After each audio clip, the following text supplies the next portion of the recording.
Hello everyone, this is Grandmaster Damian Lemos here for iChess. Welcome to this new deep dive where we'll be covering the French defense for black. We know the French is a sound defense against e4.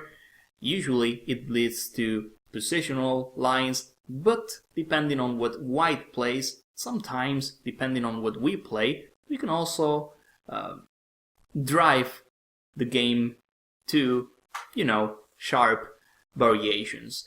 And I'll offer a complete repertoire after e4, e6, d4, d5, and here in this position, which is the main position of the French, we'll analyze the main systems for white. We'll start analyzing bishop d3, which is a subline, but it was played by Magnus Carlsen, so it's definitely an option for white.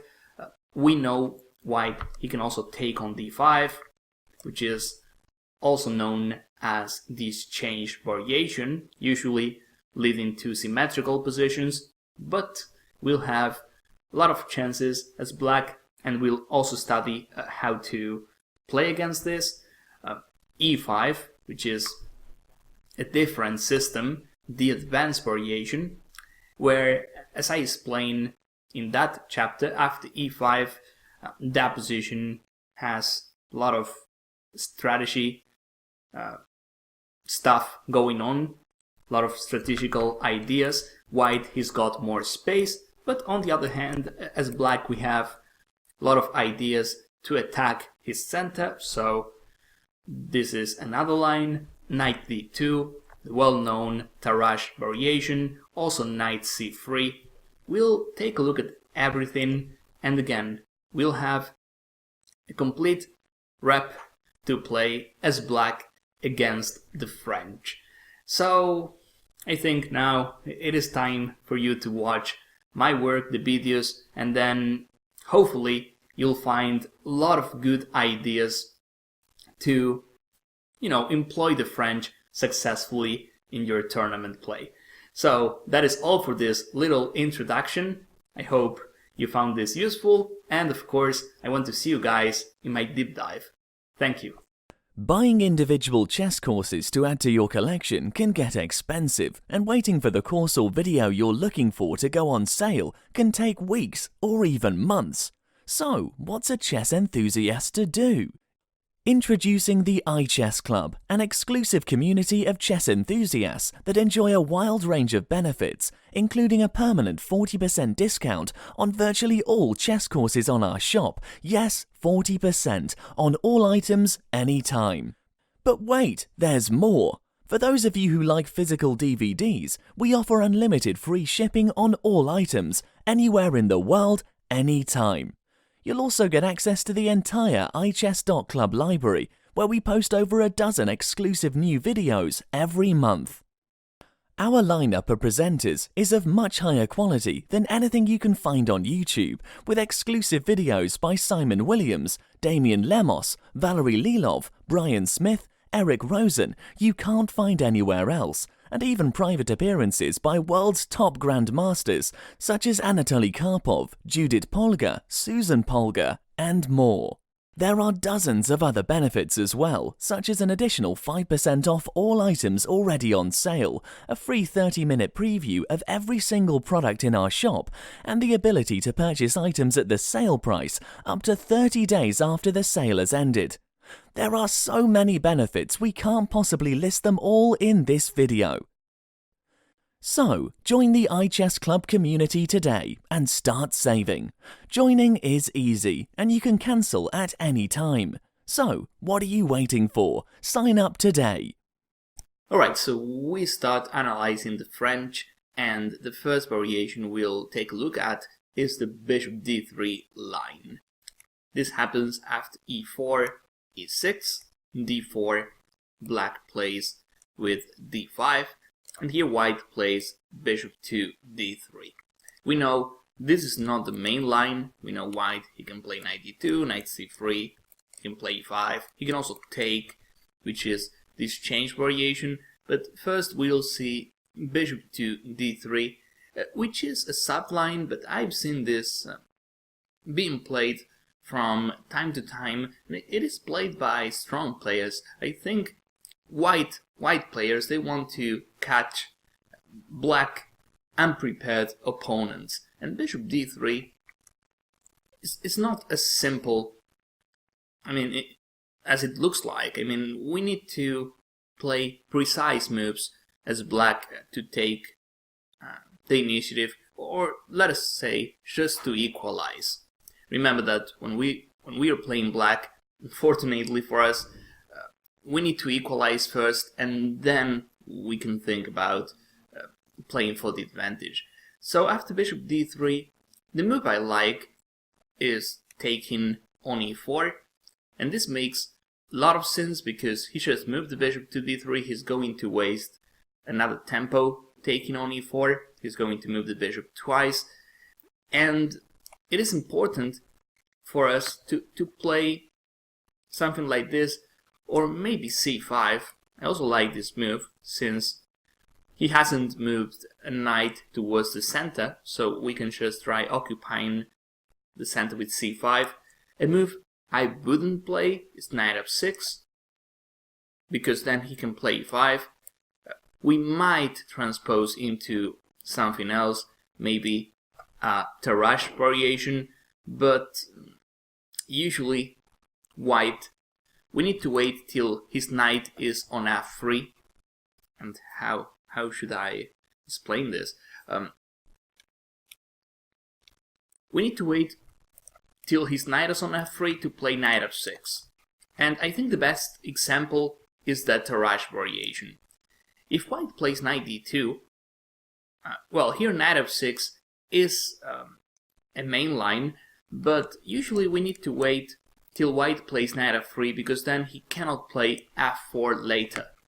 Here, for instance, knight f6, e5, knight d7, he hasn't moved this knight yet, so that means he can give extra protection to his center by playing f2, f4. So here, for instance, when he plays bishop d3, he really wants to see knight f6, because then he plays e5 and then he plays f4. He hasn't played knight f3 yet, so he's giving extra protection to his center. If, for instance, and this is just, I'm just saying a random line, after bishop d3, if I play a6 and then he plays knight f3, now there's no f4, and that means I can play knight f6, e5, knight d7.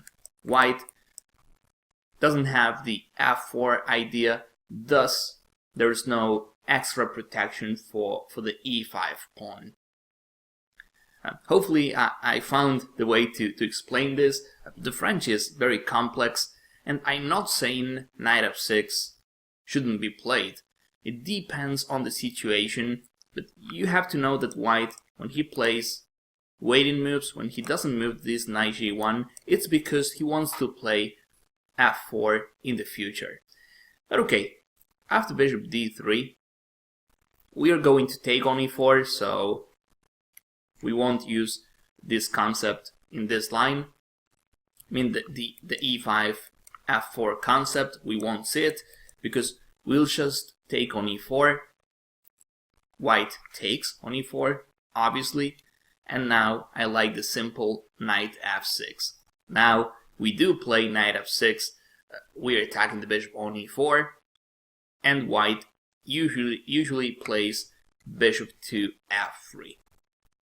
There is another move, which is bishop here, but I don't think this is good at all for white, because we can just play bishop e7 or knight b7, and we are usually very solid as black. Now we get rid of the pin, he still has to move his bishop, and usually black, after knight b7 and c5, he frees his position very soon, at an early stage in the opening, and white, he's still dancing with those bishops in the middle of the board, so I don't like this for white. This would be played by aggressive players, but then after bishop e7, well, maybe taking on f6. Here I can just take with the bishop. Taking with the pawn is also interesting. We'll see positions like that. But here, considering I'm attacking this way, I can play a quick c5. Not to mention, I also have the bishop pair. I think this is very good for us. So, yeah, bishop g5, bishop e7, maybe bishop f3. But then I can castle. As I was saying, I can play a quick c5. Let's not forget, he moved his bishop like 3 times, and f3 is not the best square for white's bishop. f3 is the square for his knight, so he's definitely doing something wrong in this position. Whereas black, he's been playing natural moves. So, yes, after this, d takes, bishop takes, knight f6. White players are going to play bishop f3. They want to keep the bishop pair. They somehow got this bishop on this diagonal. White might have some pressure on the queen side, but if we play it right, we won't have any issues. So after bishop f3, here I found 2 games I really like. One of them was played between Grischuk against Wan Hao. This game is from 2015. We are talking about 2 strong grandmasters. So we see this being played from the white side by strong grandmasters, and black, we'll see how to deal with this by a 2700, which is Wan Hao. And by the way, I think there's a game which might be even more important, played between Magnus Carlsen as white. So Carlsen played this against Grischuk, and this game was played in 2012. And to my surprise, I didn't know this game. Black won this game. Grischuk beat Carlsen with the French, so that's good to know. And okay, the difference is Wan Hao played knight bd7 and Grischuk played c5. And to be honest, I really like both moves for black. c5, the move Grischuk played, I think it is alright because we have some lead in development. As we know, white, he's been moving the bishop too much. And we are also trying to how to say this, liquidate the center by playing c5. We are trying to equalize as black, so I think after c5 we're just probably equalizing. I mean, we are already there. So after c5, Carlsen played knight to e2, and this is the point of white's strategy, developing the knight via e2 and keeping the bishop on this diagonal. If he takes on c5, I mean, this is pointless. I can even play queen c7. And one day, once I castle, I'll play rook d8, and his queen is suffering. Or I can just take, and now he can decide whether to play with the king in the center or to move the bishop one more time. And again, I think black is just better. I can even castle queenside in this one. So yeah, d takes c5, it's not going to be played. Bishop e3 might be an option, but white, when he plays moves like bishop e3, remember this concept because in the French this happens a lot. Whenever he plays bishop e3, if queen b6 is an option, then consider it, because you are targeting both d4 and b2 pawns. Here knight c6, I love it too, and possibly in the future knight d5 is going to be annoying for white. So after c5, I like the move Carlsen played, knight e2, Grischuk took, and now white takes on d4 with the queen. This is Carlsen, his style. He wants to play an endgame. He usually outplay his opponents in this phase of the game. So queen takes d4 makes a lot of sense. Knight takes d4 is another option. But yeah, worst case scenario, I can play bishop c5. I mean, I can castle next. And if he moves the knight, I don't mind trading queens off. This seems fairly equal. And maybe another move I would consider is a6. We have positions like this in the Tarrasch variation, where white plays knight d2 on move 3, e4, e6, d4, d5, knight d2. We reach positions like this, and this is alright. When we play a6, the idea is to place the queen on c7 and then we stop knight b5. And here, for instance, if we play a move like e5, which is interesting, knight b5 might be an issue. If queen d8 leaves this square, then the knight on b5 is attacking c7, d6. So a6, same black does in Sicilian, a6 is always a good move to have, because we stop knight b5 and we basically have queenside under control. So that happens if he takes with the knight, but he'll probably take with the queen. And after queen takes d4, here I was surprised by what Grischuk played, knight bd7.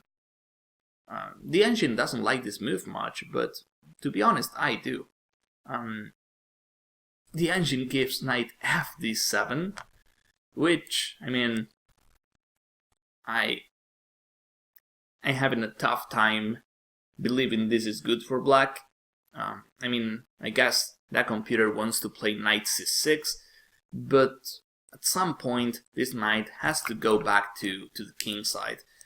Maybe that computer wants to play something like this, and maybe knight fd7, the only position where I would play knight fd7 is here, because he's got the bishop on f3. But if we are talking about any other position, it's like I would never play knight fd7. It doesn't make any sense for black. Another move I like, and this is maybe bishop d6. If you don't want to trade queens, bishop d6 is also playable. Maybe queen c7. Well, queen c7, I mean, we attack this pawn, but white, he won't care. He'll just play bishop f4, he'll castle, and he'll try attacking our king in the center. So I think the move Grischuk played is very good, because we are not playing the endgame, which, by the way, is possible to play. We can just enter the endgame. It's not terrible. But if you're in a fighting mode, then knight bd7, I think it's good. And let's see how this game was. Carson played knight to c3. White, we start understanding his idea in this line, and it is fair to say he has potential on the queen side. I mean, those diagonals f3 b7 and f4 b8, they look a bit scary, to be honest. Here Grischuk played bishop c5, queen f4, another great move by Carson, and now I'll explain why. Here Grischuk played queen e7, which, I mean, you can argue about this move, whether it is the best or not. I would just castle. But the point of queen f4 is that he's inviting us to play a move like e5. And usually this is not a good move in this position. It's like the pawn on e6 is solid for us, and one day this diagonal is going to be an issue for us, not to mention the d5 square. So we have to be careful when we play a move like this. Grischuk played queen e7, white castled, now bishop d6, solid, queen here, knight e5, and yeah, I don't know if maybe this was not a classical game. I think we are talking about a rapid game, but still, the outcome of the opening was perfect for black, because we are about to take the bishop on f3. White, he's simply losing the bishop pair. And, okay, Magnus didn't find anything better than bishop here. Black played h6. I think I can just take on f3. Maybe white has some compensation, but this is not good. So okay, Grischuk played h6. Now white played bishop e4. He's not in a rush yet to move the bishop on g5 because there is a pin on the h-file, but Grischuk plays the fearless kingside castle, and now white has to take on f6. There are no sacrifices. I mean, we take the bishop on e4 at the end, no mates, nothing. So here, both moves, pawn takes bishop and knight takes e4, win. So yeah, this move is very good. And what I like about this is that he'll lose one of the two bishops, and I'm happy with that. I mean, after this, I can just play the endgame. This endgame, of course, is a much better option than the first endgame for us, because we do have the bishop pair, this pawn structure, and this is a French concept. It is very good because we'll advance, we can use the g-file to attack in the future, maybe, I mean, hopefully one day we can place a bishop on b7. This is not a weakness, and in the French we see this a lot, this pawn structure, f6, e6, f7. Don't underestimate this pawn structure by black. It is usually very good, especially in endgames. So this position, I mean, to be fair, I think it is equal. White, he's not worse, but he's certainly not better. So black ended up winning this endgame, which is good news for black. I mean, it's not easy to win that position against Carson, but it means black has potential to improve. It says a lot about that position. And again, c5 is a move you should consider. That is the move Grischuk played. And knight bd7, the move Wan Hao played against Onischuk, I also like it because by not playing c5 yet, we have the option of playing c6 in the future, and then we block bishop f3. It's like we'll try equalizing in another way.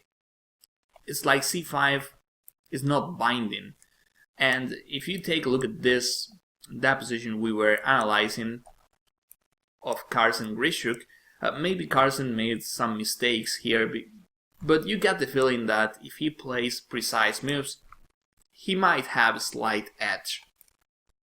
Because now his bishop on f3 makes a lot of sense.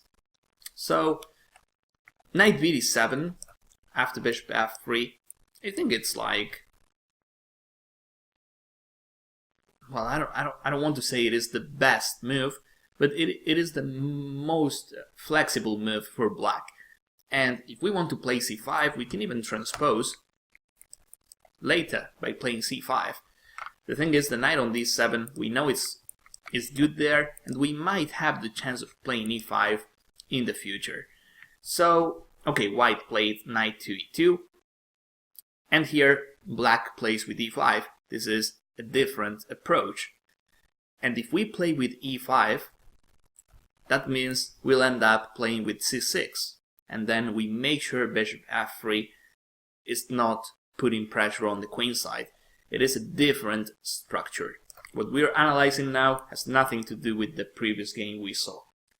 But I like this. I mean, I think this is another good way to equalize.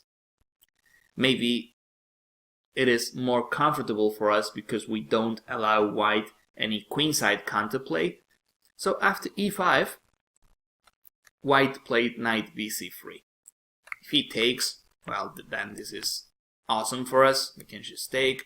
We don't have to fear the queenless position because this bishop doesn't have a way out, and we'll just play an endgame with the bishop pair, which is very good for us, by the way.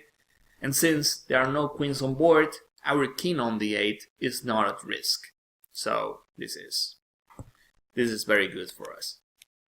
So after e5, well, this move, by the way, this loses on the spot because I play e4 and the bishop is trapped. But even if e4 wasn't possible, d5 is not very enticing for white because that pawn on d5 is blocking the bishop on f3, and it's giving us extra squares on the queen side. So knight bc3 looks like a better option for white, and he needs to control the e4 square. If he castles, which is always a possibility, I can consider e4. That bishop is being trapped. So knight bc3, and now I like bishop d6, the move by Chinese Grandmaster Wan Hao. And in this game, white plays bishop to e3. I don't know, when I look at this position, I think that if I were white for some reason, I wouldn't feel comfortable with my bishop on f3. It's like I'm always at risk. I mean, e4 is always there. And if I take on e5, then knight takes e5, and again, my bishop is at risk. So, I know black cannot attack my bishop yet, but I think he's too close. So that's why I would feel uncomfortable as white. And bishop e3, the move white played, is interesting. This knight takes e5, and again, we'll just play with the bishop pair because bishop f3 has no way out. What else? Maybe bishop here. This move, I don't like it because I can play h6, and now he has to take on f6. This probably loses. Well, maybe it doesn't, but I mean, again, he's just putting himself in a weird situation because that bishop f3 is at risk. But yeah, maybe here, white, he's still on time to save the bishop with bishop d5. So, yeah, as black, if he plays bishop h4, I wouldn't play any complicated lines. I would just castle. And the engine is saying black is much better. The pin is pointless. Maybe in the future I can still try this, and now my next move is going to be rook e8. One day I'll have the threat of g5 plus e4. Whenever he takes, we know we have this powerful retake, and again he loses the bishop pair, so if white tries this move, and I'm showing this because this was played before, h6, bishop takes. Here I just like knight takes f6. In another game I found black played queen takes, which is also fine, but then white gets the bishop pair back with knight e4, and we have an equal position. But we have the bishop pair, we can afford playing for a win with knight takes f6, and now if he wants to take, okay, I can just stay back. This is a dream position for black. Bishop on e5 is a giant. I can play c6, king c7. If he castles, I can play king e7. And we are just out of risk. Maybe we need to calculate a bit here, but then, I mean, we play the simple rook e8. He moves the knight wherever he wants, and then king f8. And little by little, we'll start bringing our pieces out. And again, the bishop pair gives us the advantage. So, white, in this line,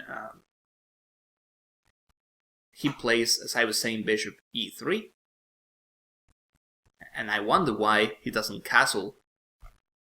What happens if he castles? Then I think we can just castle as well. And if he plays something, some decent move, if bishop g5, we can even try transposing to a position we saw already. But if he plays, let's say, a3, our plan, rook e8, looks very good, trying to play e4. Or another idea is taking on d4 and then we play knight e5. And again, that bishop on f3 is not looking very good. So, this line, now you understand why I put knight bd7, the Wan Hao game, as the main line. Bishop d6. Okay, white played bishop to e3 in this game, black castles, and white decided to play d5. And I don't know why, but he doesn't want to play kingside castle. Maybe queen d2, trying to castle queenside. But as usual, our moves as black are very easy. No matter what he plays, rook e8 seems to be an option, trying to play e4, trying to force this move, and then, well, you know what happens next. We get a powerful knight on e5. So yeah, queen d2 looks a bit passive. Taking on e5, well, again, very good for us. Maybe, I mean, castling kingside. And again, rook e8 looks very good. Also taking on d4 and then knight e5. I know white saves his bishops, but the problem is I can play something like this. g4 square is not under control. I have a lot of pieces there. I target h2. I also attack the bishop on e3. Yeah, this is a disaster for white, who's full of weaknesses and nothing in return. Believe it or not, this sounds like too much, but the engine says black is already winning, and that might be true. We attack on e3, we have this diagonal. From a positional point of view, we have a huge advantage, so yeah. Now we understand why Grischuk played d5. Basically, he was trying to stop this in knight e5, and knight b6 was the move Wang Hao played. I like it. There's another move which I really like, which is knight to e8. Now the center is closed. We can play in King's Indian fashion, I mean f5. I bet this move is happening sooner or later. And those bishops there are not good to stop our pawns. So I really like this position for black. The move Wang Hao played is also very good. Knight c5 looks like another option as well. And black ended up winning. And in this position, okay, here it is, knight c4. Knight c4 was an option. Black played bishop f5.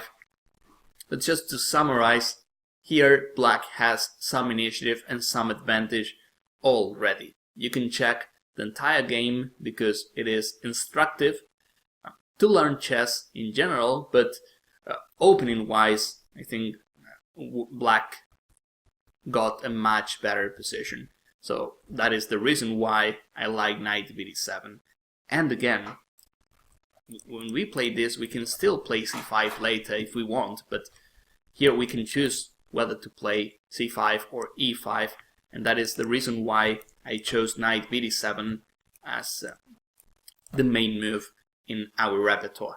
So that's all for this chapter. I hope you found this useful. I hope you could learn something, and of course I want to see you guys in my next videos. Thank you.